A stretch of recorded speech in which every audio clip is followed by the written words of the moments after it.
তিনি বলেছিলেন আগে ইত্তেহাদুল উলামা করুন, এরপর ইত্তেহাদুল উম্মাহ। কারণ উম্মতকে তো ভাগ ভাগ করে রেখেছে আলেমরা, কি বলেন ঠিক কিনা? অতএব আলেমদের মধ্যে ঐক্য না হলে কিন্তু উম্মতের ভিতরে ঐক্য হবে না।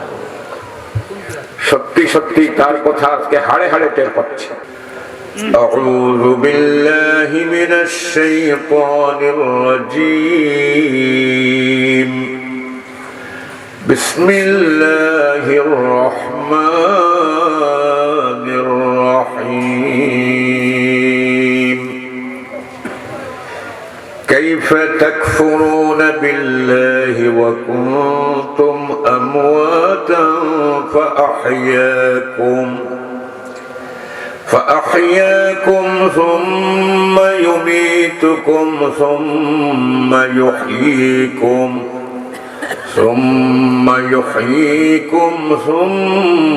إليه ترجعون وقال تبارك وتعالى إن الله وملائكته يصلون على النبي يا أيها الذين آمنوا صلوا عليه وسلموا تسليما صلى الله على سيدنا ومولانا محمد وعلى آله وأصحابه وسلم صلى الله على سيدنا ومولانا محمد وعلى آله وأصحابه وسلم। আজকের এই মহতি তাফসীরুল কোরআন মাহফিলের সম্মানিত সভাপতি সাহেব, হযরত উলামায়ে কেরাম,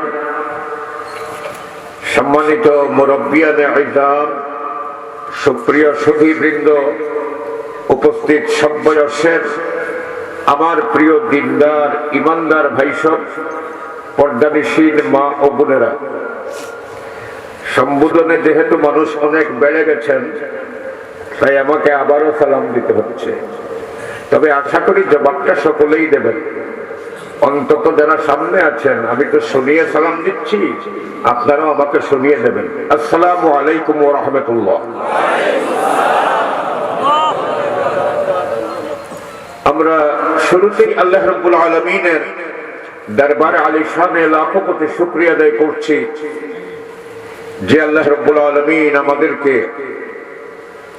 সৃষ্টির সেরা ইনসান জাতির ভেতরে পয়দা করেছেন, আমাদেরকে দ্বীনে হক ইসলামের অনুসারী মুসলিম হবার তৌফিক দান করেছেন। সর্বশ্রেষ্ঠ উম্মতে মুহাম্মাদি বা মুহাম্মদুর রাসূলুল্লাহ সাল্লাল্লাহু আলাইহি ওয়াসাল্লামের উম্মত হবার তৌফিক দিয়েছেন। তারই সাথে সাথে আপনাকে আমাকে এই ঐতিহ্যবাহী এলাকা উমরগঞ্জ, যেখানে অতীতের অনেক বড় বড় বিদগ্ধ উলামা হযরতের স্মৃতি রয়েছে, কি বলেন ঠিক কিনা? যেখানে একটি দারুল উলুম মাদ্রাসাও রয়েছে, বলুন আলহামদুলিল্লাহ। আর যেখানে বিশেষ করে হযরত মাওলানা মরহুম মাকসুদ ওয়ালিউর রহমান সাহেব রহমতুল্লাহি আলাইহি অনেক স্মৃতি বিজড়িত আছে, কি বলেন ঠিক কিনা? শুরুতেই মনে পড়ে গেল তার একটি কথা। তিনি তার হীন হায়াতে জীবদ্দশাতে, তার জীবনের শেষ দিকে আমাকে তিনি নিজে কয়েকবার এখানে এনেছেন, মাহফিল করিয়েছেন, আলহামদুলিল্লাহ বলুন। তার একটি কথা আজও আমার মনে আছে। আমরা যখন ইত্তেহাদুল উম্মাহ পড়তে গিয়েছিলাম এবং ইত্তেহাদুল উম্মাহ গঠন করা হয়েছিল, জানা আছে তো আপনাদের? আলাপচারিতায় এক পর্যায়ে তিনি আমাকে বলেছিলেন যে আপনারা তো ইত্তেহাদুল উম্মার জন্য অনেক চেষ্টা করছেন, কিন্তু এটা সম্ভব হবে না। সবাই কাজ করছে ইত্তেহাদুল উম্মার জন্য, কিন্তু তিনি বললেন যে আপনারা চেষ্টা করছেন বটে, কিন্তু ইত্তেহাদুল উম্মা সম্ভব হবে না, উম্মতের ঐক্য আপাতত সম্ভব হবে না। তবে সম্ভব হবে সেই দিন যেদিন আপনারা ইত্তেহাদুল উলামা করতে পারবেন। সুবহানাল্লাহ বলেন না? তিনি বলেছিলেন আগে ইত্তেহাদুল উলামা করুন, এরপর ইত্তেহাদুল উম্মাহ। কারণ উম্মতকে তো ভাগ ভাগ করে রেখেছে আলেমরা, কি বলেন ঠিক কিনা? অতএব আলেমদের মধ্যে ঐক্য না হলে কিন্তু উম্মতের ভিতরে ঐক্য হবে না। সত্যি সত্যি তার কথা আজকে হাড়ে হাড়ে টের পাচ্ছে। আমার হাজিরিন কেরাম, সেই ওই মরহুম মাওলানা ওলির রহমান সাহেব রহমতুল্লাহি আলাইহি স্মৃতি পরিষদ কর্তৃক আয়োজিত আজকের মাহফিল, এই মাহফিলে আমরা সমবেত হতে পেরেছি। খুশি না বেজার? আরেকটু মহব্বতের সাথে বলুন, খুশি না বেজার? তাহলে একটু জোরে সোরে শুকরিয়া আদায় করি সবাই, আলহামদুলিল্লাহ। আরো জোরে বলি আলহামদুলিল্লাহ। সেই সাথে দোয়া করি আল্লাহ পাক আমাদের আশা বসা শোনা বলাকে কবুল করুন। আরো দোয়া করি হযরত মাওলানা ওলিউর রহমান রহমতুল্লাহি আলাইহি কবরে আল্লাহ পাক রব্বুল আলামিন জান্নাতের সুবাতাস চালু করে দিন, তার কবর এবং জান্নাতুল ফিরদাউসের মাঝখানের পর্দা আল্লাহ তুলে দিন। আরো দোয়া করি এই বৃহত্তর ওমরগঞ্জের মাটির নিচে যত মুমিন মুমিনাত শুয়ে আছেন আল্লাহ তামামকে মাফ করে দিন। আমার হাজিরিন কেরাম, আমরা এই মুমিন মুমিনাত যারা শুয়ে আছেন তাদের জন্য দোয়া করলাম। আর একদিন এমন আসবে যেদিন আমাদেরকে শুয়ে থাকতে হবে, কি বলেন ঠিক? কোথায়? মাটির উপরে না নিচে? একদিন তো এমন ছিল যে এই পৃথিবীতে আমরা কেউ ছিলাম না। আজকে আছি কিনা? কথা বলেন না ভাই? আরেক সময় আসবে যখন এই পৃথিবীতে আমরা কেউ থাকবো। আর আমি এত সংক্রান্ত একখানা আয়াতের কারিমা সূরা বাকারার প্রথম দিক থেকে তেলাওয়াত করেছি।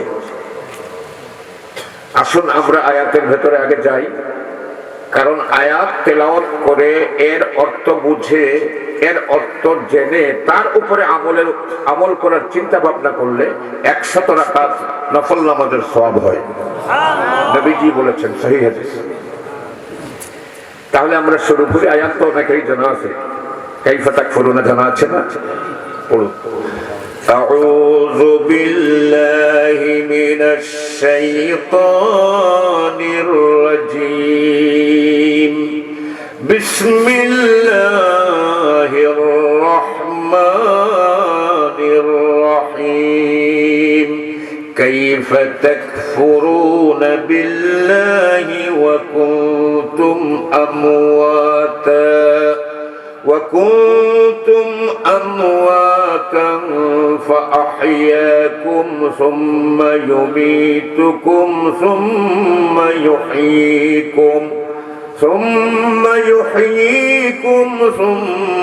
إليه ترجعون।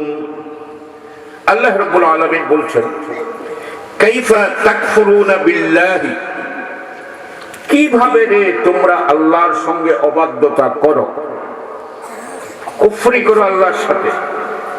ওয়া কুনতুম আমওয়াতা, আর তোমরা ছিলে মৃত, তোমরা ছিলে মৃত। ফাআহইয়াকুম, অতঃপর সেই আল্লাহই তোমাদেরকে জীবন দান করেছেন, জিন্দা করেছেন, জীবন দিয়েছেন। জোরে বলেন সুবহানাল্লাহ। সুম্মা ইউমীতুকুম, এরপরে তোমরা সবাই মৃত্যু বরণ করবে। সুম্মা ইউহয়ীকুম, এরপর তোমরা পুনরায় তোমাদেরকে জিন্দা করা হবে, তোমরা জীবিত হবে। সুম্মা ইলাইহি তুরজাউন, এরপরে তোমাদের সকলকে আল্লাহর দিকে ফিরে যেতে হবে, তোমরা প্রত্যাবর্তন করবে। এই হচ্ছে আয়াতে মুকদ্দাসা তরজমা। এই আয়াতের মূল বিষয়টা কি? বিষয়টা হচ্ছে একদিন তোমরা এই পৃথিবীতে ছিলে না, তোমরা ছিলে মৃত। 1 নম্বর কথা। 2 নম্বর কথা হচ্ছে এই পৃথিবীতে আমি তোমাদেরকে দুনিয়ার জীবন দান করেছি। সুবহানাল্লাহ বলুন।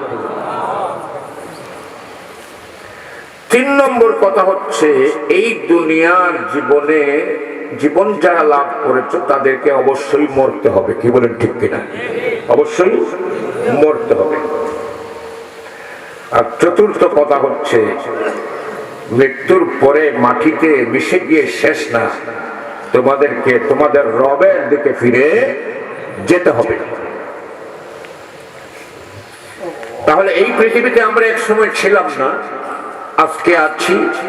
আরেকটা সময় আসবে যখন আমরা এই পৃথিবীতে কেউ থাকবো না। প্রশ্ন হচ্ছে, ছিলাম না সময় কি আদৌ আমাদের কোনো অস্তিত্ব ছিল না, না অন্য কোথাও ছিলাম? 1 নম্বর কথা। পৃথিবীতে যে আসলাম, আল্লাহ আমাদেরকে দুনিয়ার জীবন দিয়ে পাঠালেন, কেন পাঠালেন? 3 নম্বরে আমাদের মৃত্যু হবে কিনা? মৃত্যুর পরে এই আমাদের শেষ, না আমাদের আর কোনো গন্তব্য আছে? এই 3টা কথার জবাব দিয়ে আমি আমার আলোচনা শেষ করব। দোয়া করুন আল্লাহ পাক রব্বুল আলামিন যেন সময়ের এই স্বল্প পরিসরে আপনাদের সামনে আপনাদের বুঝার উপযোগী করে এই আয়াতে কারিমার আলোকে এই 3টা বিষয়ের উপরে আলোকপাত করার তৌফিক দান করেন, আর আপনাদের মনোযোগের সাথে শুনবার তৌফিক দান করেন, আর আমাদের সকলকে আমল করার তৌফিক দান করেন। বলুন আমিন। প্রথম কথা, এই দুনিয়ার জীবনের আগে আমাদের কোনো অস্তিত্ব ছিল কিনা, থাকলে কেমন ছিল? কি বলেন, মনে আছে তো আপনাদের?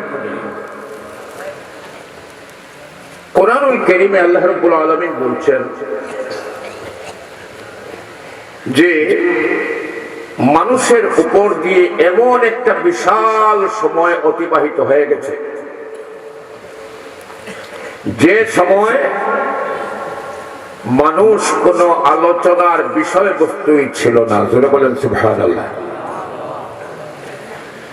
هل أتى على الإنسان حين من الدهر لم يكن شيئا مذكورا। আল্লাহ রাব্বুল আলামিন বলেন, মানুষের উপর দিয়ে সময়ের একটা বিশাল অংশ এমন ভাবে অতিবাহিত হয়ে গেছে, যে সময়ে লাম ইয়াকুন শাইআম মাযকুরা, মানুষ কোন আলোচনার বিষয়ই ছিল না। আলোচনা অস্তিত্ব ছিল না, আলোচনার বিষয়ও ছিল না। এই অস্তিত্বহীন অবস্থা, যখন আলোচনার কোনো বিষয় মানুষ ছিল না, তখন আল্লাহ পাক রব্বুল আলামিন এই মানুষকে আলোচনাতে আনলেন। জোরে বলেন সুবহানাল্লাহ। আরো জোরে বলেন সুবহানাল্লাহ। এবারে মানুষ তৈরি করবেন, মানুষ পয়দা করবেন, নবী রাসূল পাঠাবেন, সব করবেন, আল্লাহ পাক প্ল্যান করে নিলেন। জোরে বলেন সুবহানাল্লাহ।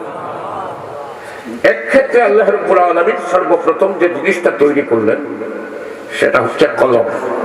জোরে বলুন কি? মুসলিম শরীফের হাদিস, আউয়ালু মা খালাকাল্লাহু কালামান, সর্বপ্রথম আল্লাহ রাব্বুল আলামিন যে জিনিস পয়দা করেছেন সেটি হচ্ছে কলম। কি? জোরে বলুন, কলম। এরপরে পয়দা করলেন লৌহ। কি? লৌহ মানে কি? লৌহ শব্দের শাব্দিক অর্থ কি বলা যায়? খাতাই বলি। ইংরেজিতে যদি বলি তাহলে ট্যাবলেট। ট্যাবলেট বুঝেননি? ওই যে পাতার ভিতরে থাকে আর খুলে খুলে খায়, এটা নাকি ট্যাবলেট বলতে? এই যে আপনার ইন্টারনেট ব্যবহার করার জন্য একটা মোবাইলের চাইতে একটু বড়, কম্পিউটারের চাইতে ছোট একটা জিনিস ব্যবহার করা হয় না, এটাকে কি বলে? ল্যাপটপ। এর চাইতে ছোট আরেকটা আছে, এই ট্যাবলেট, সংক্ষেপে বলে ট্যাব, আসল শব্দটা হচ্ছে ট্যাবলেট। তার মানে যেখানে স্তর স্তর স্তর স্তর করে সাজানো কিছু জিনিস থাকে, এটার নাম কি? ট্যাবলেট। বাংলায় বলে খাতা। এক পাতার উপর আরেক পাতা, আরেক পাতার উপর আরেক পাতা, আরেক পাতার উপর আরেক পাতা, তার নাম খাতা। কি বলেন, ঠিক না? তার নাম খাতা। আল্লাহ রাব্বুল আলামিনের কলমও আছে, খাতাও আছে। জোরে বলেন সুবহানাল্লাহ। কলম বানালেন প্রথম, পরে বানালেন খাতা, এরপরে আল্লাহ কি কি করতে চান সব কলম দিয়ে লিখালেন। জোরে বলেন সুবহানাল্লাহ। আল্লাহ আদি থেকে আছেন, আল্লাহর কালাম কোরআন ও আদি থেকে আছে। জোরে বলেন সুবহানাল্লাহ। আমার হাজিরিন কিরাম, আল্লাহর এই কালামগুলোকে আল্লাহ রাব্বুল আলামিন এই কলম দিয়েই তার লৌহের ভিতরে লিখিয়েছেন। জোরে বলেন সুবহানাল্লাহ। ইন্নাহু লাকুরআনুন কারীম ফি কিতাবিম মাকনুন। রব্বুল আলামিন বলেন, নিঃসন্দেহে এই কিতাব কুরআনুন কারীম। জোরে বলেন সুবহানাল্লাহ। মহাসম্মানিত কোরআন, মহাসম্মানিত কোরআন। ফি কিতাবিন মাকনুন, এই কিতাব ছিল আরেকখানা গোপন কিতাবে লিখিত। জোরে বলেন সুবহানাল্লাহ। সেই গোপন কিতাবের নাম কি? বাল হুয়া, পড়েন, বাল হুয়া কুরআনুম মাজিদুন ফি লাওহিম মাহফুজ। এই গোপন কিতাবের নাম লৌহে মাহফুজ। বলেন সুবহানাল্লাহ। জোরে বলবেন না ভাই সুবহানাল্লাহ। কিতাবখানার নাম লৌহে মাহফুজ। এই লৌহের মধ্যে আল্লাহ পাক তার সব কিছু কলমকে হুকুম দিয়ে লিখিয়ে রাখলেন। জোরে বলেন সুবহানাল্লাহ। কলম লিখ, মানুষ তৈরি করব, লিখলো। জোরে বলেন সুবহানাল্লাহ। এবারে আল্লাহ পাক রব্বুল আলামিন প্রথমে মানুষের রূহগুলো পয়দা করলেন। কি পয়দা করলেন? রূহ, রূহ পয়দা করলেন। আমার হাজিরিন কিরাম, এই রূহ পয়দা করতে গিয়ে আল্লাহ পাক রব্বুল আলামিন সর্বপ্রথম যার রূহ পয়দা করেছেন, তাফসীরে ইবনে কাসিরে লেখা হয়েছে, আল্লামা ইবনে কাসির লিখেছেন, সর্বপ্রথম যার রূহ আল্লাহ পয়দা করেছেন তিনি আপনার আমার নবী মুহাম্মদুর রাসূলুল্লাহ সাল্লাল্লাহু আলাইহি ওয়াসাল্লাম। কোন কিতাবের রেফারেন্স দিলাম? ইবনে কাসির, তাফসীরে ইবনে কাসির। ওলামায়ে কেরাম এখানে আছেন, তারা পড়েছেন। তাহলে সর্বপ্রথম আল্লাহ কি বানাইছে? কলম। তাহলে যে কথাটি প্রচলিত আছে নবীর নূর প্রথম বানাইছে, এই কথাটা আসলে এই হাদিসের আলোকে টিকে না। কি বলেন, ঠিক না? হাদিস বলে সর্বপ্রথম কলম বানানো হয়েছে। অবশ্য আরো সর্বপ্রথম বানানো হয়েছে কি আরো বিভিন্ন কথা আছে, তবে মুসলিম শরীফের এই হাদিস অনুযায়ী বোঝা যায় কলম বানিয়েছেন, কলম দ্বারা লিখিয়েছেন, এরপরে যা হবার তা আল্লাহ করেছেন। কি বলে, ঠিক না? তবে রূহ বানিয়েছেন মানুষের ভিতরে যার, সর্বপ্রথম তিনি হচ্ছেন মুহাম্মদুর রাসূলুল্লাহ সাল্লাল্লাহু আলাইহি ওয়াসাল্লাম।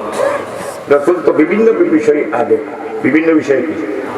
আনা আউয়ালু শাফিঈ ওয়া আউয়ালু মুশাফফা। আমি প্রথম শাফিঈ, আমি প্রথম মুশাফফা। আনা আনা আউয়ালু মান তানশাক্কু আনহুল আরদ। আমি প্রথম যে কবর থেকে প্রথম উঠবে। জোরে বলেন সুবহানাল্লাহ। বের করা হবে। মুসলিম শরীফে এসেছে আনা আউয়ালু মান ইয়ানশাক্কু আনিল আরদ। আমি হচ্ছি প্রথম ব্যক্তি যাকে আল্লাহ পাক কবর থেকে সর্বপ্রথম তুলবেন। জোরে বলেন সুবহানাল্লাহ। এইভাবে বিভিন্ন হাদিস আপনি খুঁজে দেখুন, আনা আউয়ালু আনা আউয়ালু আনা আউয়ালু, এইরকম বহু বহু হাদিস আছে। জোরে বলেন সুবহানাল্লাহ। তো ইবনে কাসিরের এই হাদিসে বলা হয়েছে যে আল্লাহ রাসূল সাল্লাল্লাহু আলাইহি ওয়াসাল্লাম রূহটাকে সর্বপ্রথম বানানো হয়েছে, এরপরে বাকিদের রূহ। জোরে বলেন সুবহানাল্লাহ। বাকিদের রূহ, আপনার আমার রূহ। এখন রূহটা কি?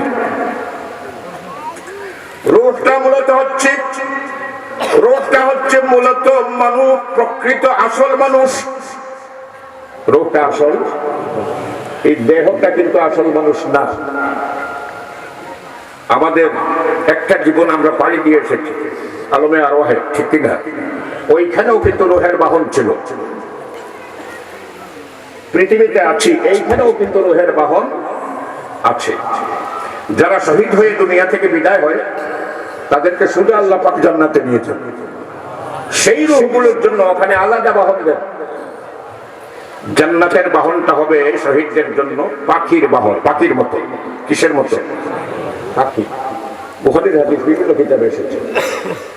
এখানে এই মানুষের বডির মতো যেটা আমরা পেয়েছি, রুহানি জগতে ছিল পাখির মতো। বাহনটা ছিল কিসের মতো? পাখির মতো। এখন আল্লাহ পাক রব্বুল আলামিন শুধু আলোচনায় আনলেন না, সাইয়্যিদুল আদম মুহাম্মদ সাল্লাল্লাহু আলাইহি ওয়াসাল্লামের রূহকে প্রথম বানালেন, তারপরে বাকি সমস্ত মানুষের রূহ বানালেন। জোরে বলেন সুবহানাল্লাহ। রাখলেন কোথায়? যে জগতে, সেই জগতের নাম আপনারা জানেন। জগতের নাম হচ্ছে আলমে, জোরে বলেন আলমে আরওয়াহ। এই আলমে আরওয়াহ জায়গাটা কোথায়? এর অবস্থান কোথায়? এই এর অবস্থান যদি আপনি বুঝতে পারেন, আপনার মর্যাদা কতটুকু আপনি বুঝতে পারবেন। সিলেটি ভাষায় বলে না, স্থানে মান আর অস্থানে পিতা হল। হ্যাঁ, অপমান। স্থানে মান আর অস্থানে অপমান। স্থান বুঝলে মান বুঝবেন, স্থান না বুঝলে আপনার সম্মান আপনি নিজেও বুঝবেন না। যে স্থান ছাড়লে মান যায় আর একটা কথা। আগে স্থান বুঝুন। আলমে আরওয়াহে ছিলাম তো কোথায় ছিলাম? আলমে আরওয়াহ কোথায়? আমার বন্ধুগণ, আল্লাহ পাক রব্বুল আলামিন আসমান জমিন পয়দা করার আগে সবকিছু কেবল অথই পানি আর অথই পানি ছিল। তুলে বলেন সুবহানাল্লাহ। কি ছিল? পানি আর পানি। এই পানির উপরে ছিল আল্লাহ পাকের আরশ। আরশের উপরে আল্লাহ কুদরতি ভাবে আসেন। ফি সিত্তাতি আইয়াম, 6 দিবসে আসমান জমিন সব পয়দা করলেন, আরশকে নিয়ে গেলেন একেবারে সবার উপরে। সুবহানাল্লাহ বলুন। এর নিচে ইতিমধ্যে জমিন তৈরি হয়ে গেছে, সাত আকাশ তৈরি হয়ে গেছে, সবকিছু তৈরি হয়ে গেছে। আল্লাহর আরশে আজিম স্থাপন, জান্নাতও তৈরি হয়ে গেছে। 8 ক্লাসের জান্নাত। আর 8ম ক্লাস, যেটা উপরের ক্লাস, জান্নাতুল ফিরদাউস। এই জান্নাতুল ফিরদাউসের উপরে আল্লাহ পাক তার আরশে আজিমের 4টা পায়া রাখলেন। তাহলে আল্লাহর আরশে আজিমের পায়া কোথায়? জান্নাতুল ফিরদাউসের জমিনের উপরে। আল্লাহু আকবার। আল্লাহ সবচেয়ে বড় না? তাহলে আল্লাহর আরশটা কি হবে? সবার চাইতে বড়। কুরসিটা কি পরিমাণ? আয়াতুল কুরসিতে এসেছে, ওয়াসিআ কুরসিয়ুহুস সামাওয়াতি ওয়াল আরদ। 7 আকাশ 7 জমিন যত বড়, এত বড় জায়গাকে আল্লাহর আরশ বেষ্টন করে থাকে। এত বড়, এত বড়। এর উপরে কুরসি, তার উপরে আল্লাহ। কিভাবে আছেন? এটা আল্লাহ তার শান অনুযায়ী আছে। আমরা তার শান অনুযায়ী তিনি আছেন। এর জন্য তার হাত আছে না পা আছে, এ নিয়ে আমরা কোনো বিতর্কে যাব না। কেউ কেউ আমাদের মধ্যে বিতর্কের অবতারণা করে। কি বলেন ঠিক কিনা? এইরকম বিষয় নিয়ে বিতর্ক করলে মানুষ গুমরাহ হওয়া ছাড়া কোনো পথ থাকে না। কেমনে গুমরাহ হওয়া ছাড়া পথ থাকে না? একটা এক্সাম্পল দিই, তখন বুঝবেন। বলে কোরআনুল কারীমে এসেছে, ইয়াদুল্লাহি ফাওকা আইদিহিম, ইয়াদুল্লাহি ফাওকা আইদিহিম হুদাইবিয়ায় অংশগ্রহণকারী সাহাবীদের ব্যাপারে আল্লাহ বলছেন যে তাদের হাতের উপরে আল্লাহর হাত ছিল। এখন কেউ কেউ আমাদেরকে জোর করে বোঝাতে চায় যে আল্লাহর আসলে এরকম হাত আছে, মানতে হবে, যেহেতু কোরআনে এসেছে হাতের কথা, মানতে হবে। আমরা অস্বীকার করি না, যেহেতু কোরআনে এসেছে অস্বীকার করি না, তাই বলে আল্লাহর হাতকে অন্যের হাতের সাথে তুলনা করা যাবে না। কি বলে ঠিক না? আমার হাদিনে কেরাম চেহারার কথা, আল্লাহর চেহারার কথা কোরআনে এসেছে কিনা? এসেছে কিনা মনে পড়ে না? আরেকটা দেখুন, কুল্লু মান আলাইহা ফান ওয়া ইয়াবকা মিন ওয়াজহি রাব্বিকা যুল জালালি ওয়াল ইকরাম। সব ধ্বংস হয়ে যাবে, কেবলমাত্র তোমার রবের চেহারা বাকি থাকবে। শুনে বলেন সুবহানাল্লাহ। কি বাকি থাকবে? চেহারা আছে কিনা? আরে ভাই, চেহারার কথা বলা হলো কিনা কোরআনে? আচ্ছা, পায়ের কথা বলা হয়েছে বুখারী শরীফে। কোথায়? জাহান্নাম যখন গর্জন দিতে থাকবে, গর্জন থামানো যাবে না, বলবে আরো দাও আল্লাহ, আরো আছে, আরো আছে। আল্লাহ পাক তার পা দিয়ে চাপা দিয়ে জাহান্নামের গর্জন থামিয়ে দেবে। তাহলে হাদিসে পায়ের কথা আছে। এখন যদি বলে আল্লাহর হাত আছে, পা আছে, চেহারা আছে, এইভাবে সুজা উচ্চ করে, তাহলে কিন্তু আমার বন্ধুগণ আল্লাহ সম্পর্কে একটা বিদ্যুৎ ধারণা সাধারণ মানুষের ভিতরে তৈরি হবে। কেমনে তৈরি হবে বুঝছেন? কোরআনুল কারীমে এখানে ছোট্ট একটা কথা বলে রাখি, ওলামায়ে কেরামকে সাক্ষী রেখে, সূরা আলে ইমরানে আল্লাহ পাক রব্বুল আলামিন কোরআনুল কারীমের আয়াতগুলোকে দুই শ্রেণীতে ভাগ করেছেন। কয় শ্রেণীতে? দুই শ্রেণী। ভালো করে বুঝবেন, এই কথাগুলো বুঝলে পরে কেউ নয়া কথা বলে আপনাকে গুমরাহ করতে পারবে না। দুই শ্রেণীতে ভাগ করেছেন। এক শ্রেণীর নাম আল্লাহ পাক দিয়েছে আয়াতে মুহকামাত, আরেক শ্রেণীর নাম বলেছেন উখারু মুতাশাবিহাত। ঠিক কিনা? আছে না আলে ইমরানে? মুহকামাত আর মুতাশাবিহাত দুই শ্রেণীর আয়াত। মুহকামাত আয়াত হচ্ছে যে আয়াতগুলোর অর্থ করা যায় এবং যে অর্থ করা হয় সেই অর্থটা পরিষ্কার বোঝা যায়, আর যে অর্থ করা হয়েছে আসলে সেই অর্থই আল্লাহ গ্রহণ করেছেন। এই আয়াতগুলোর নাম হচ্ছে মুহকামাত। মুতাশাবিহ কোন আয়াত? যে আয়াতের অর্থ করা যায় না, বা যদি করা যায় তাহলে যে অর্থটা বের হয়ে আসে আল্লাহর মকসুদ এই অর্থ না, আল্লাহর মকসুদ আরেকটা। আমি বোঝাতে পারতেছি? এখন এর ভিতরে আবার দুই শ্রেণীর আছে। একটাকে বলা হয় হুরুফে মুকাত্তাআত, যেমন আলিফ লাম মিম, অর্থ আছে, অর্থ করাই যায় না। কাফ হা ইয়া আইন সাদ, অর্থ আছে, অর্থ করাই যায় না। আল্লাহর আয়াত কিনা? আলিফ লাম মিম, এটা আল্লাহর আয়াত কিনা? আলিফ লাম মিম এই তিন হরফে তো এক আয়াত। সূরা বাকারার পয়লা আয়াত কোনটা? আলিফ লাম মিম। সূরা বাকারার প্রথম আয়াতের তরজমাই তো আপনি করতে পারছেন না। না করতে পারছেন আপনি, না করতে পারছি আমি, না করতে পারছেন এই হুজুর, না করতে পারছেন ওই হুজুর। এমনকি যে জিবরিল আমিন এই আয়াত নিয়ে এসেছেন রাসূলের কাছে, সেই জিবরাইল এই আয়াতের অর্থ জানেন না। এরকম বহু আয়াত কোরআনে আছে কিনা? আরো জোরে বলেন। আসলে এটা আমার বলবার কোনো ইচ্ছা ছিল না, কথা প্রসঙ্গে এসে গেছে তাই বলতে হচ্ছে, যেহেতু ইম্পর্টেন্ট ব্যাপার। আমার হাদিনে কেরাম, তাহলে এই দুই প্রকার আবার দাঁড়ালো তিন প্রকারে। হুরুফে মুকাত্তাআ অর্থ করাই যায় না, আর আয়াতে মুহকামাত মানে আয়াতের অর্থ সুস্পষ্ট, কুল হুয়াল্লাহু আহাদ আয়াতে মুহকাম, কিংবা আকিমুস সালাহ নামাজ কায়েম করো আয়াতে মুহকাম, আতুজ যাকাত যাকাত আদায় করো আয়াতে মুহকাম। কিন্তু ইয়াদুল্লাহি ফাওকা আইদিহি, তাদের হাতের উপরে আল্লাহর হাত ছিল, তর্জমা করা গেছে বটে, তবে হাতটা কেমন ছিল এটা তো বোঝা গেল না, কি বলেন ঠিক না? তাহলে এইটার নাম আয়াতে মুতাশাবিহ, এবং সমস্ত উলামায়ে কেরামের দৃষ্টিতে এবং কোরআনে আল্লাহ বলেছেন ওয়ারাসিখুনা ফিল ইলম, ইলমের ব্যাপারে যারা গভীর পাণ্ডিত্যের অধিকারী তারা বলে সব আল্লাহর পক্ষ থেকে। আল্লাহ কোন উদ্দেশ্যে এটা বলেছেন আমরা জানি না, যেটা অর্থ বের হয়েছে আসলে ওটা আল্লাহর মাকসুদ নয়। এখন আপনি কোরআন শরীফ খালি বের করলেন আর মুহকাম আয়াতের মতো মুতাশাবিহ আয়াতকেও পড়লেন আর মুতাশাবিহ আয়াতের মতো গ্রহণ করলেন, বলুন কি সঠিক পথ পাওয়া যাবে?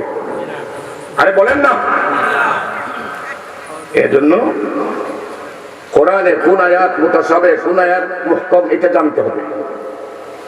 এটা না জানলে পাপ পিছলে যাওয়ার সম্ভাবনা আছে, পাপ পিছলানোর সম্ভাবনা। বিরক্ত হচ্ছেন আপনারা? প্রচলিত ধারণার বিপক্ষে কথা যাচ্ছে, তো এই জন্য হয়তো আপনারা একটু বিরক্ত হবেন। তবে আমি যা বলছি তা সঠিক, তবে আমারটা যদি ভুল কেউ প্রমাণ করে আমি সেটা মেনে নেব, কি বলে ঠিক কিনা? এই সাহস আমার আছে। আমার হাজিরিনে কেরাম,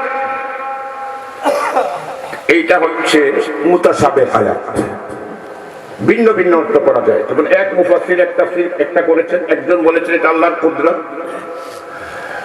একজন বলেছেন এটা আল্লাহর শক্তি। এইভাবে বিভিন্ন জন মারিফুল কোরআন দেখেন, সরাসরি আল্লাহর হাত হিসেবে গ্রহণ করা হয় নাই। তাফহিমুল কোরআন দেখেন, সেখানেও সরাসরি আল্লাহর হাত হিসেবে গ্রহণ করা হয় নাই।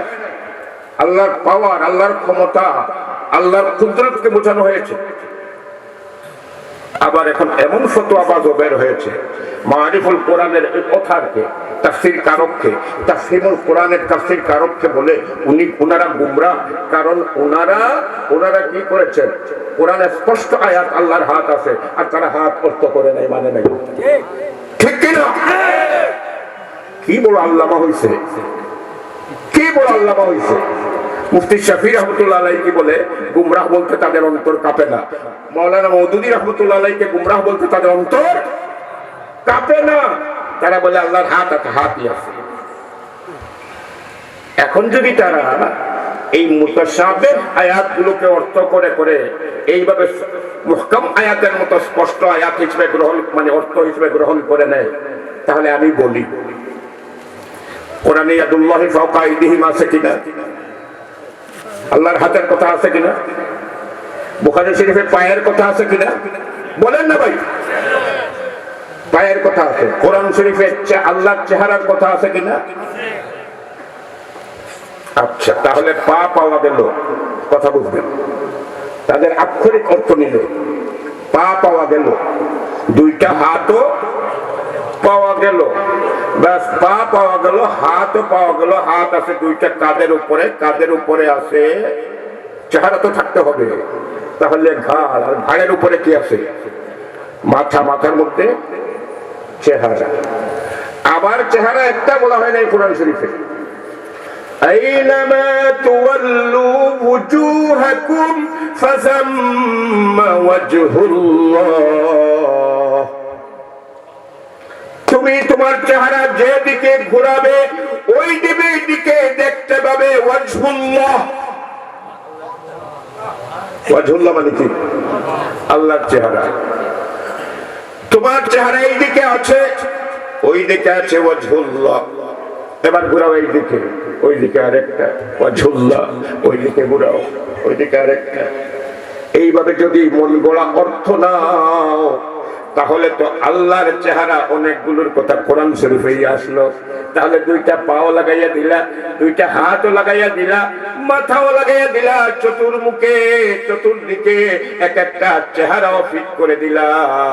আমার বন্ধুগণ, ওরা পূজা করে 10 হাত বিশিষ্ট দেবতার, আর তুমি তো এমন একটা দেবতার কল্পনা মনের ভিতরে করে নিলা যে দেবতার মাথা একটা কিন্তু চেহারা প্রত্যেকটা। কি বলেন ঠিক কিনা? তারা মিথ্যে কল্পনা করে, এটা আমি বলছি না, তবে অর্থ করলে তো এটাই দাঁড়ায়। কি বলেন ঠিক কিনা? এজন্য এই সমস্ত বিদগুটে কথা দিয়ে মানুষকে বিভ্রান্তির ভিতরে ফেলা যাবে ঠিক নয়। কে বলেন ঠিক কিনা? আল্লাহর চেহারা আছে। কিভাবে আছে? আল্লাহ যে অর্থে বলেছেন সেই অর্থে আছে। সুবহানাল্লাহ। কুল্লু হাযা মিন ইনদিনা, এইভাবে না। ওয়া রাসিখুনা ফিল ইলমি ইয়াকুলুনা, হ্যাঁ ভবিষ্যৎটা বলেন না, আমান্না বিহি, আমরা ঈমান আনলাম। এরপরে আছে কুল্লু মিন ইনদি রাব্বি, সব আমাদের রবের পক্ষ থেকে। জোরে বলেন সুবহানাল্লাহ।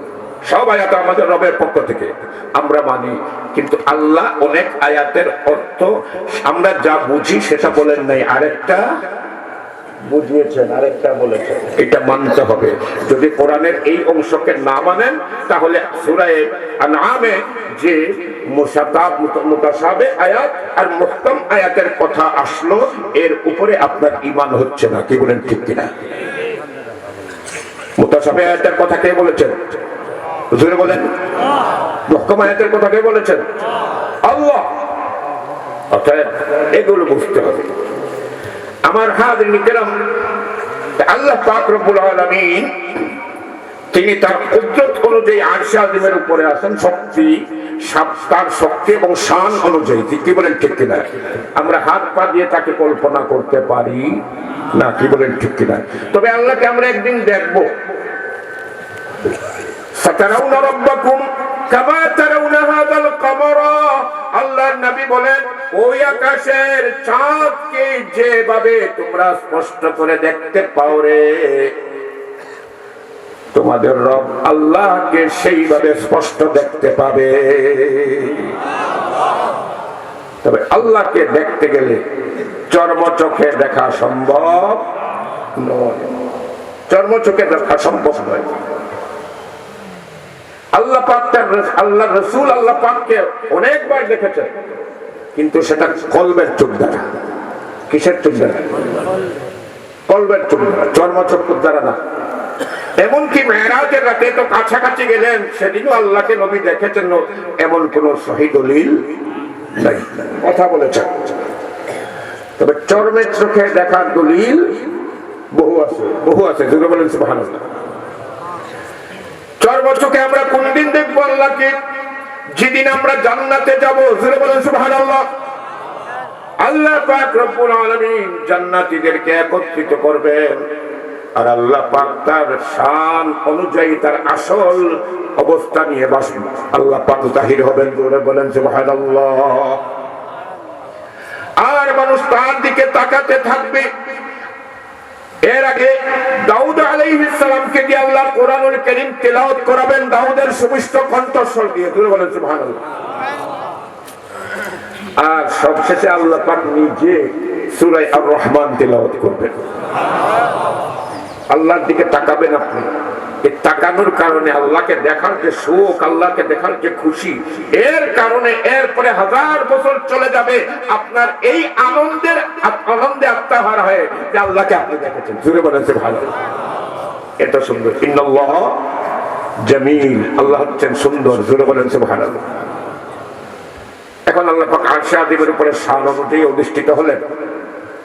আরশে আজিমের পায়া রাখার জমিন জান্নাতুল ফিরদাউসের জমিনে, আর এই পায়ার নিচে বিশাল জায়গা আছে কিনা? কথা বলেন। ওইখানে আবার একটা নদী আছে। কি আছে? নদী। নদীটার নাম হচ্ছে লাহুত নদী। তবে ওই নদীতে পানি প্রবাহমান না, ওখানে নূর প্রবাহমান। এই নদীর দুই দিকে অনেকগুলো খুব বিশিষ্ট বিল্ডিং আছে। এই বিল্ডিং গুলোতে অনেকগুলো পাখি থাকে। এই পাখিগুলো এই লাহুত নদীতে সাঁতার কাটে। উঠে ডানা ঝাড়া দে, আর ডানা থেকে বিন্দু বিন্দু হয়ে নূর ছিটকে ছিটকে পড়ে। বলেন সুবহানাল্লাহ। এই যে জায়গা, এই জায়গার নাম আলমে আরওয়াহ। এই জায়গাতে যে পাখিগুলো, এই পাখিগুলো রূহগুলোর দেহ, জোরে বলেন সুবহানাল্লাহ। এর ভিতরে মানুষের রূহ, আর সেখান থেকে আল্লাহ পাক রব্বুল আলামিন আমাদেরকে পাঠিয়েছেন এই দুনিয়ার এই দেহ দিয়ে, জোরে বলেন সুবহানাল্লাহ।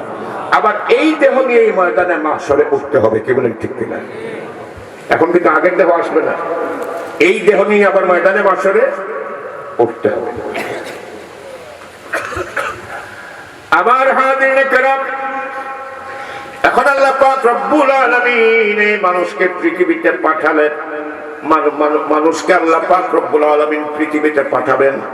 এর আগে আল্লাহ পাক কোন কোন নবী পাঠাবেন সেই দায়িত্ব সেটাও আল্লাহ পাক নির্ধারণ করলেন, জোরে বলেন সুবহানাল্লাহ। মুসলিম শরীফের হাদিস, আল্লাহর নবী বলেন, ইন্নী ইনদাল্লাহি মাকতুবুন খাতামান নাবিয়্যিন ওয়া আদামু মুনজাদিলুন ফি তিনাতিহি। আমি আল্লাহর কাছে খাতিবুন নবীন, শেষ নবী হিসেবে লিখিত। কখন? আদম যখন তার মাটির মধ্যে, অর্থাৎ আদমের দেহ যখন তৈরি করা হয় নাই, তখনও আমি আল্লাহর কাছে খাতিবুন নবীন হিসেবে লিখিত। জোরে বলেন সুবহানাল্লাহ। অতএব মুহাম্মদ সাল্লাল্লাহু আলাইহি ওয়াসাল্লাম খাতিবুন নবীন, শেষ নবী। এটা বিতর্কিত কোনো বিষয় না, এটা আল্লাহ পাক নির্ধারণ করে দিয়েছেন আদমকে পয়দা করারও আগে। জোরে বলেন সুবহানাল্লাহ। অতএব যারা আজকে তারা শেষ, তাকে শেষ নবী মানে না, ওরা কাফের। কাদিয়ানীরা কাফের, কাদিয়ানীরা অমুসলিম। তাই আমরা এদেরকে কখনো মুসলমান হিসেবে গ্রহণ করব না। আমরা আমাদের সরকারকেও বলবো এদেরকে শীঘ্রই আইন করে পার্লামেন্টে এদেরকে অমুসলিম একটা সম্প্রদায় হিসাবে ঘোষণা করা হোক। একমত আপনারা? আমার হাজির, আমি 2-4 মিনিটে ইনশাআল্লাহ কথা শেষ করছি। আমি বুঝতে পারছি আপনাদের সময়ের স্বল্পতার কথা। আমার হাজিরিন কিরাম, এখন আল্লাহ পাক রব্বুল আলামিন এই পৃথিবীতে আমাদেরকে পাঠালেন। কিসের জন্য পাঠালেন? পরীক্ষা দেওয়ার জন্য। কিসের জন্য? দূরে বলেন, পরীক্ষা দেওয়ার জন্য। কিন্তু লক্ষ্য করেন, আল্লাহ পাক রব্বুল আলামিন আমাদেরকে পৃথিবীতে এমনি এমনি ছেড়ে দেন নাই, আমাদেরকে পাঠিয়েছেন। আবার আমাদের মধ্য থেকে অসংখ্য নবী রাসূল পাঠিয়েছেন, আসমানি কিতাবও দিয়েছেন, দ্বীন ইসলাম দান করেছেন। তার মানে হে মানুষ, তোমাদেরকে পৃথিবীতে পাঠিয়েছি গাইড এবং গার্জিয়ান সহ। সুবহানাল্লাহ বলুন। গাইড হচ্ছে আমার কিতাব, গার্জিয়ান হচ্ছেন নবীগণ, কি বলেন ঠিক না? এদের সহ আমি পাঠিয়েছি। তোমাদেরকে একটা পূর্ণাঙ্গ দ্বীন ইসলাম দান করেছি, জোরে বলেন সুবহানাল্লাহ। ওই যে আমাকে রব মেনেছিলে, যদি রব মেনে থাকো আর দুনিয়াতে আসার পরেও মানো, তাহলে আমার ইসলামের উপরে তোমাদের চলতে হবে, কি বলেন ঠিক না? নবীদের শিক্ষার উপরে চলতে হবে।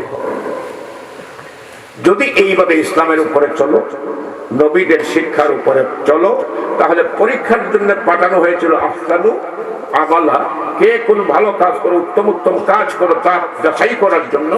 এখন যাচাই করতে গিয়ে দেখা যায়, যদি তুমি আল্লাহকে রব মেনেছো, তুমি ইসলামের বিধান তার কাজ করেছো, তুমি নবী মুহাম্মদ সাল্লাল্লাহু আলাইহি ওয়াসাল্লামের সুন্নাহ মোতাবেক কাজ করেছো, তাহলে তুমি পরীক্ষায় কামিয়াব। তাহলে তুমি পরীক্ষায় কামিয়াব। এরপরে যদি তোমার মরণ হয়ে যায়, চিন্তার কোনো কারণ নাই।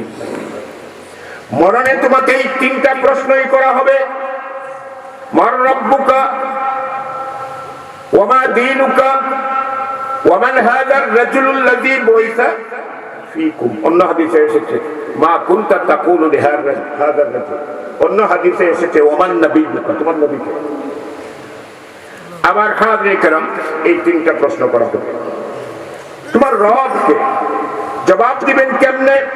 ওই যে আলমে আরওয়াহে আল্লাহ তোমাকে রব্বানি বলেছিলেন, দুনিয়াতে এসে যদি বলেন আল্লাযীনা ক্বালু রাব্বুনাল্লাহু সুম্মা ইসতাকামু, আল্লাহকে রব মেনে এই কথার উপরে অবিচল থাকেন, তাহলে কিন্তু প্রথম প্রশ্নের জবাবটা দেওয়া সহজ হয়ে যাবে। রব্বি আল্লাহ, তোমাকে দ্বীন ইসলাম দিয়েছি, ইসলাম অনুযায়ী যদি তুমি দুনিয়ার বুকে চলো, ইসলামকে অনুসরণ করো, ইসলাম অনুযায়ী আমল করো, ইসলামকে বিজয়ী করার কাজ করো, তাহলে তোমাকে কবরে যেই প্রশ্ন করা হবে, ওমা দীনুকা, তুমি সঙ্গে সঙ্গে বলে দেবে দীনিয়াল ইসলাম। দুনিয়াতে নবীকে অনুসরণ করেছো, নবীকে ভালোবেসেছো, নবীর আনুগত্য করেছো, কবরে গেলে প্রশ্ন করা হবে নবীকে, তোমার নবীকে, এই লোকটাকে কিংবা এই লোকের ব্যাপারে তুমি কি বলে থাকতে, এই প্রশ্ন যখন করা হবে, তুমি তো নবীকে চিনো না, কিন্তু যেহেতু আগের দুই শর্ত তুমি পূরণ করেছো, আল্লাহকে রব মেনেছো, ইসলামের উপরে চলেছো, নবীকে ভালোবেসেছো, নবীর উপর নবীর কথা অনুযায়ী চলেছো, নবীর সুন্নাহর অনুসরণ করেছো, এর কারণে আল্লাহ পাক তোমাকে তোমার অন্তরেই তোমাকে চিনিয়ে দেবেন যে এই তোমার নবী। বলবে ওয়া নবিয়ুনা মুহাম্মদুর রাসূলুল্লাহ সাল্লাল্লাহু আলাইহি ওয়া সাল্লাম, নবী মুহাম্মদ সাল্লাল্লাহু আলাইহি ওয়াসাল্লাম। আমার হাজিরিন, বাস আপনার তিনটা প্রশ্নের জবাব হয়ে গেল, কি বলেন ঠিক কিনা? তো জবাবটা তৈরি করতে হবে কোথায়? দুনিয়াতে। আর বলতে হবে কি, রাদিতু বিল্লাহি রাব্বা ওয়া বিল ইসলামি দীনা ওয়া বি মুহাম্মাদিন নবিয়্যা। পৃথিবীতে এসেছি আল্লাহকে রব হিসেবে পেয়ে আমি বড়ই সন্তুষ্ট, বলুন আমিন। দুনিয়াতে এসেছি ইসলামকে দ্বীন হিসেবে পেয়ে আমি বড়ই সন্তুষ্ট, বলুন আমিন। দুনিয়াতে এসেছি মুহাম্মদ সাল্লাল্লাহু আলাইহি ওয়াসাল্লামকে নবী পেয়ে আমি বড়ই সন্তুষ্ট, জোরে বলেন সুবহানাল্লাহ। বাস্তবেই যদি দুনিয়ার জীবনে এই তিনটা জিনিস পেয়ে সন্তুষ্ট হন, আল্লাহ কবরের জবাবও দিবেন, জবাব দেওয়ার তৌফিক দিবেন, জোরে বলেন সুবহানাল্লাহ। জান্নাতে গেলে আপনাকেও আল্লাহ সন্তুষ্ট করবেন, জোরে বলেন সুবহানাল্লাহ।